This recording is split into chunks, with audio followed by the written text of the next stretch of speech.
بسم اللہ الرحمن الرحیم الحمد للہ رب العالمین والصلاة والسلام علی خاتم النبیین۔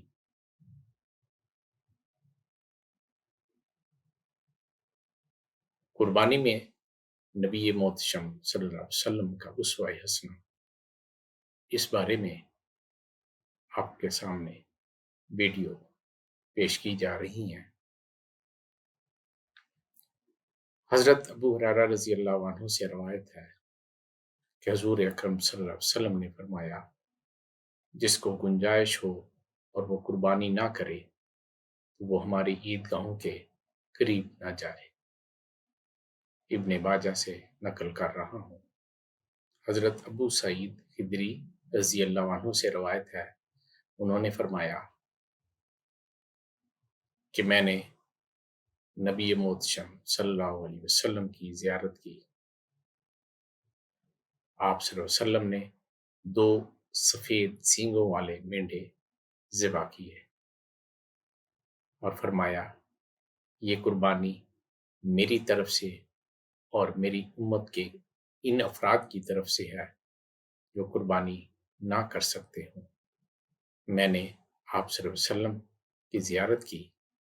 آپ صلی اللہ علیہ وسلم نے اپنا مبارک قدم قربانی کے جانور کے پہلو پر رکھا ہوا تھا۔ آپ صلی اللہ علیہ وسلم تسمیہ پڑھ رہے تھے اور تکبیر کہہ رہے تھے۔ آپ صلی اللہ علیہ وسلم نے ان دونوں جانوروں کو اپنے دست اقدس سے ذبح کیا۔ حضرت جابر بن عبداللہ سے روایت ہے کہ رسول اللہ صلی اللہ علیہ وسلم نے 2 مینڈوں کی قربانی کی، اور جس وقت ان کا منہ قبلے کی طرف کیا تو فرمایا، میں اپنا رخ اس ذات کی طرف کرتا ہوں جس نے آسمان اور زمین کو پیدا کیا، اور میں شرک کرنے والوں میں سے نہیں ہوں۔ بے شک میری نماز، میری قربانی، میرا جینا اور مرنا سب اللہ ہی کے لیے ہے جو سارے جہانوں کا رب ہے۔ اس کا کوئی شریک نہیں ہے، اور مجھے اسی کا حکم ہے کہ سب سے پہلے میں اس کے تابع داروں میں سے ہوں۔ اے اللہ، یہ قربانی تیری طرف سے اور تیرے ہی واسطے ہے۔